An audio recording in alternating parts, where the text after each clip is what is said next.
Hey, welcome to natemareflix and welcome to 2025. I don't know how we're already here, but here we are, and that's okay because this is one of the most fun times to be on YouTube because you get to look back at the prior year and you get to go, what was 2024 when it came to horror? We'll evaluate the entire slate, the good, the bad, and the ugly. I'm going to be dropping all sorts of 2024 content.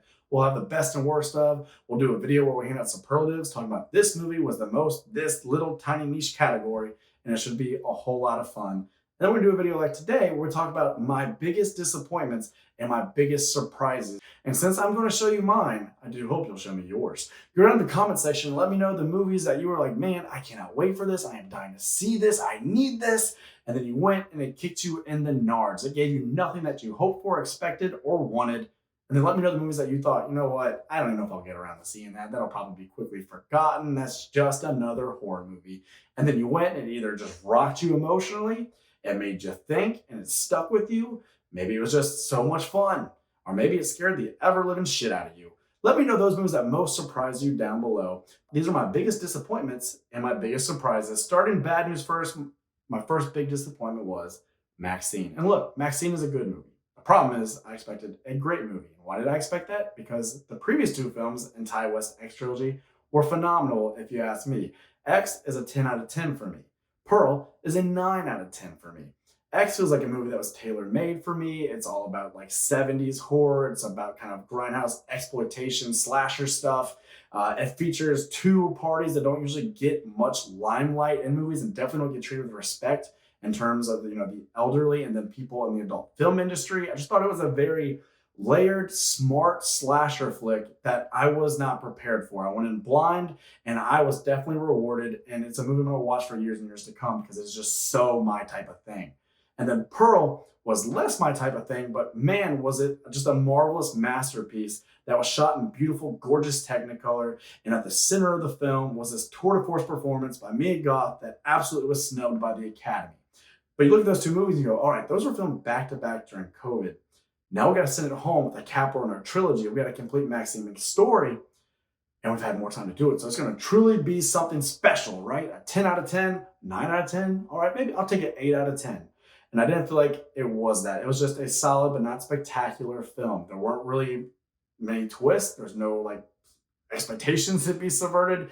It was just very, very straightforward. So much so that I did a trailer breakdown when the trailer came out, and I pretty much was like, I bet you this person's the killer. I bet you this is how Kevin Bacon's involved. I bet this scene leads to this. I bet this scene is setting up this. And I bet this is that. And then lo and behold, yes, yes, yes, yes, yes, yes. It was that straightforward, that predictable, that kind of by the numbers. But the movie still takes on the excess of the 80s. It's still a shot like a Giallo film.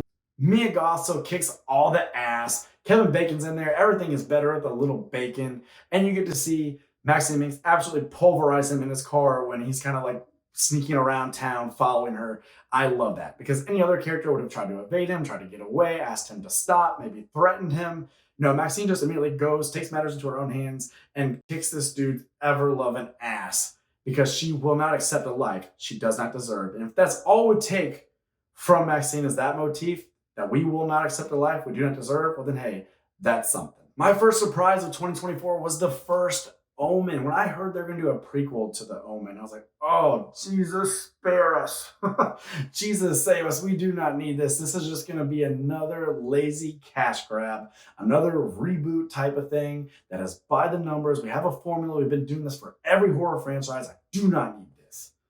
And then I went and I left. And I went, holy shit, boy, did I need that. Arkasha Stevenson, take a bow, girl. Who are you? Where'd you come from and what you doing next? Because I need to see it. How the hell did you make an Omen movie that might be better to me than the original Omen? I could not believe how beautifully shot this was, how dark and decadent that cinematography was, how like oppressive and satanic and sinister the atmosphere and ambience of it all was, how this grand conspiracy was played out.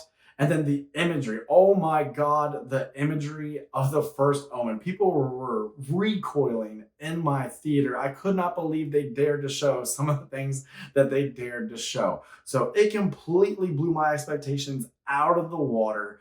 And so I walked out there going, am I crazy? Was it really that good? Was my expectations just too low? There's no way I like it this much, right? So I watched it again at home and I went, oh, I like it even more now.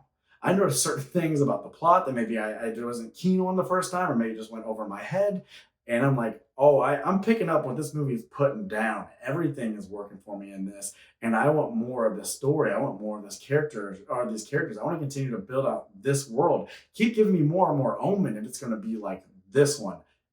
It went from being a movie that I was like, this is probably going to be straight to streaming crap, to being a movie that I was like, yo, that's a top 5 movie of the year for me. My second big disappointment of the year was Long Legs. Again, another good movie. I just got caught up in the hype. I fell for the marketing. There was so much great buzz and word of mouth around this when it came out that my expectations were way up here. And I feel like the movie ended up kind of about here.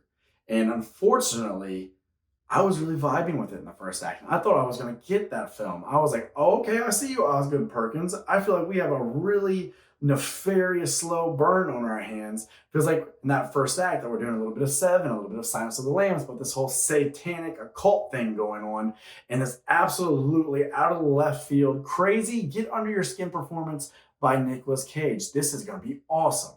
And then the second act came, and it was much worse than the first act. The second act, I was like, okay, we're subverting expectations. We're making some choices I wouldn't have made, but that can be good. That can be bold filmmaking. We could be really going places that I would have never expected. And we got to the third act, and I'm like, oh no, I didn't like those choices in the second act. Now I really don't like them because I really don't like this holy exposition dump, Batman. What are we doing? Got really derivative, really kind of dumb, and I just like a lot of plot holes started popping up left and right where the movie felt the need to really explain itself, and it was no longer able to show you. It insisted upon telling you, and what it had to tell me was not nearly as good as the movie I thought I was getting when I was watching that first act. And I was like, man, this feels just brooding and dark and ominous. By the end, I was like, yeah, all right, cool. It's okay.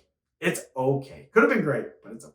My second big surprise of 2024 was The Substance. And I have avoided revenge to this point, the first movie that this director did, because that is just the subgenre of horror that I watched the least. A woman gets brutally assaulted, maybe even, murdered, and then she comes back somehow and gets grisly, gnarly revenge on the perpetrators. It's just so hard to watch the opening moments of those movies, and it's just usually so distasteful to me that I'm like, why would I engage with that if I don't have to?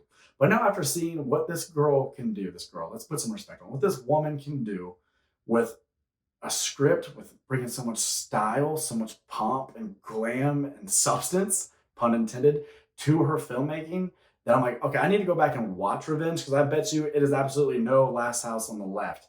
It is no I Spit on Your Grave. It has to have so much more going for it, because this movie was just so marvelous. And it's marvelous when the Academy is actually giving it attention and nominating it for multiple categories. That in itself proves how much of a surprise this movie is, that a body horror, gross out, gag film is getting nominations from the Academy. That is outrageous. And then also just so much praise for Demi Moore in this.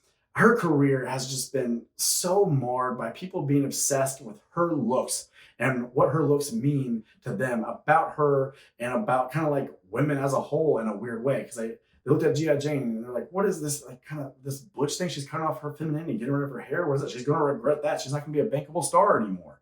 And then she goes to just something like striptease, and people kind of like slut shame her and talk about how desperate she must be, how bad of a decision that is. And then they make fun of her even more when she gets with Ashton Kutcher, and they start calling her a cougar. And whereas like an older man may get with a younger woman, and that may be seen as like a cool thing, good for him, oh, the boys club, that type of thing. She was really kind of raked over the coals for it. And then Ashton made things worse, constantly posting like weird candid pictures of her in her underwear and kind of shaming her online. It was all just a really gross time in pop culture. And then she like showed up in Charlie's Angels, and the dialogue around her appearance was, she's in a bikini at that age. I mean, look, she looks incredible for her age, but wow, didn't see that coming. And so now, after kind of disappearing from the eye all these years, it's just so honest and so brave to step forward and be like, this is kind of my story. I was in public consciousness and I slowly faded away. I started to age, and so I lost a lot of what people put value in, and I wasn't able to get parts that I used to be considered for. That the younger, hotter, newer version got those parts. And so this movie is just so on the nose and so directly about her, and she's there stark nude for long segments of the movie with the body that is aging, with the type of body that we don't usually see in film. So kudos to her. And to me, I'm not saying you look great, you look great, girl. And this movie was great. Your performance was great, Margaret Coily was great. Just a movie that you could analyze from so many different angles. And for me, it's one of the most disturbing movies of the year because it is so brutally honest. At the end of the day, this movie is about someone who does not love themselves, hates themselves on like a core level, will go to great lengths to be a different version of herself or to be someone else entirely. And that is so relatable because so many of us get marketed to and spend so much money on things that will make us escape us and make us look different or seem a different way to make us more acceptable to the others so we can hopefully accept ourselves. And that's just so raw and so real. My third disappointment is Trap. Less because of M. Night Shyamalan, of course, has a spotty record. More so because I was just stoked to have Josh Hartnett coming back, and this felt like a premise that should not miss. Imagine if at a Taylor Swift Eras Tour concert, the FBI closed in because they knew that they had a serial killer bottled up in the venue and that they were going to finally get their man. Like, there's so many different ways for catastrophe to play out, for things to go wrong, for all sorts of twists and turns to happen, especially if you put Taylor Swift in peril. Like, there's so many different things you can do with this kind of juicy premise. And instead, what we got was a movie that is like split into thirds. At times, it's really poorly paced and dull. At other times, it's, I guess, entertaining, but because it's such a farce, because it's so befuddlingly stupid and it's so convoluted and what it does with its plot, or the way that it lazily makes things happen, and you just have to accept that it's happening that way because M. Night Shyamalan couldn't be bothered to figure out the problems in the script. Or in other moments, you are just being force-fed a showcase of Shyamalan's nepo baby of a daughter, Raven. She wants to be a pop star, and by God, Shyamalan's going to make it happen, and he's going to make it happen at your expense. You're going to have to listen to her concert. And is it shot as well and produced as well as the concerts in Smile 2? Hell no. And can the girl act when she finally has to act? Hell no. I've seen people compare her acting to like Anna Faris's, intentionally poor acting in some of the scary movies. Yeah, it is definitely on par. That's what it feels like. She is so wooden, so monotone, so unattached to the material, so not steeped into the scenario that it is jarring. It is hilarious. The movie is embarrassing at times. There's just so many times that you go, this would not happen that way. The law enforcement has been after this guy for so long. His body count is how high? And they've apprehended him so many times, and he's somehow gotten away in the most insane, asinine ways. And they finally get him one more time, but they're going to let him stroll over and touch his child, and they're going to go over to a bicycle and take something off the bike. There are so many things in this movie that you're just like, fuck you, Shyamalan. One final surprise of 2024, it was Odity. Now, Odity I caught on Shudder. And usually with Shudder, yeah, sometimes you hit, but I feel like usually you miss with those Shudder originals. This was absolutely a hit. This was hitting it out of the park. This movie had it all. It had odd characters you don't normally see. You had a kind of like a witchy blind woman. You had conspiracy to murder. You had a twist on who the murderer might be. You had amazing, impressive atmosphere. You had isolation. You had haunting imagery. You have this weird wooden bust, this sculpture thing that just looks ghastly and ghoulish that I didn't even like looking at on a screen. I can't even imagine the characters sitting in the house across from it on a night where there's like a thunderstorm. That would undo me. There is no freaking way. I would put that thing in a closet and put a blanket over it. I would refuse to lay eyes on this thing. It is that well designed, and the movie is just so well crafted. Like I said, it's all about that isolation, all about that palpable fright, all about the atmosphere.